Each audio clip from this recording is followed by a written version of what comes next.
ကျွန်တော်ကြက်တုံလေးတစ်ချောင်းကိုယူပြီးငကားရဲ့ဖင်ပေါက်ထဲထိုးထည့်လိုက်တယ်ပြီးတော့ရှေ့တိုးနောက်ဆုတ်လှုပ်ပေးလိုက်ရောရုတ်တရက်လေလုံးကြီးကကျွန်တော်ကိုမေးလဲသွားလောက်တဲ့အထိကန်ထွက်လာခဲ့တယ်ကန်ကောင်းတာကကျွန်တော်ကကျွမ်းကျင်တိရစ္ဆာန်ဆရာဝန်တစ်ယောက်ဖြစ်နေတော့ဒီလောက်အနက်အတက်လောက်ကတော့ခံနိုင်ရရှိတာပေါ့ဒါပေမဲ့ငကားကမနေနိုင်မထိုင်နိုင်ဖြစ်လာပြီးထွက်ပြေးဖို့ကြိုးစားပေမဲ့ကျွန်တော်လက်ထောက်တွေကအတင်းဖိချုပ်ထားလိုက်ကြတယ်ကျွန်တော်အလုပ်ကတော့အထဲမှာပိတ်ဆို့နေတဲ့တန်ချက်ကာတွေဥချိုတွေနဲ့နောက်ဆုံးမှာတားငါးလက်ကိုဆွဲထုတ်ပေးဖို့ပါပဲဥလမ်းကြောင်းရှင်းသွားပြီးတဲ့နောက်မှာတော့ငကားလည်းနေလို့ထိုင်လို့ကောင်းသွားပါတော့တယ်ကျွန်တော်ရဲ့ကျွမ်းကျင်တဲ့ကုသမှုကြောင့်ကျေးဇူးတုတ်ပြန်တဲ့အနေနဲ့ရတနာတွေပေးခဲ့ပါတယ်တကယ်တော့ကျွန်တော်ကအမြဲတမ်းတိရစ္ဆာန်ဆရာဝန်ဖြစ်ခဲ့တာမဟုတ်ပါဘူးအရင်တုန်းကနာမည်ကြီးအိုင်ယွန်မန်ဖြစ်ခဲ့မှုပေမဲ့ကက်တေအမေရိကရိုက်လိုက်လို့အတိတ်မေ့သွားခဲ့တာပါဒါပေမဲ့အစိုးရကအကောင်းဖြစ်လာခဲ့ပါတယ်တိရစ္ဆာန်တွေနဲ့စကားပြောနိုင်တဲ့စွမ်းအားရလာပြီးတိရစ္ဆာန်ဆရာဝန်ဖြစ်လာခဲ့တယ်ဒီနေ့မှာတော့တေလူမျိုးသားဖြစ်နေတဲ့ဘယင်မကြီးကိုကုသဖို့မင်းသမီးကနန်းတော်ကိုခေါ်ပါတယ်ဘက်ကင်းဟန်နန်းတော်ရင်ပြင်ကိုမြင်းရထားဆက်ရောက်လာတဲ့အချိန်မှာစစ်သားတွေကတကားဖွင့်ဖို့ပြေးလာကြပေမဲ့ရုတ်တရက်ဝင်ရိုးစုံဝက်ဝင်ကြီးတစ်ကောင်ပြေးထွက်လာပါတယ်ဒီတိရစ္ဆာန်တွေကဘယင်မကြီးကိုကုသရာမှာကူညီပေးဖို့မင်းသမီးနဲ့အတူလိုက်ပါလာကြတာပါကျွန်တော်ကကလားအုံငတ်ကိုစီးပြီးခမ်းမဆောင်ကြီးတဲ့တန်းဝင်သွားလိုက်တဲ့ကလားအုံငတ်ကအမြင်အာရုံကွဲနေတော့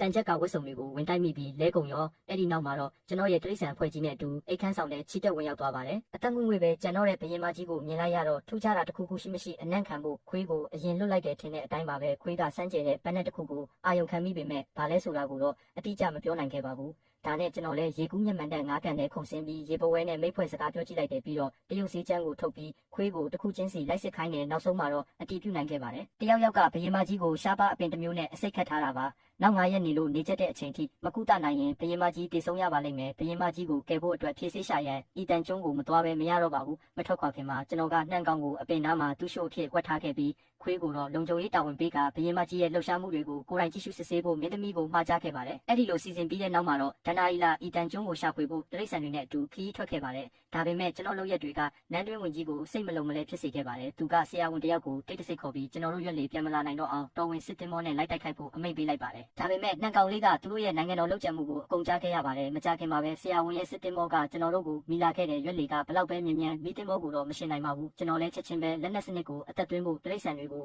အမိန့်ပေးလိုက်တယ်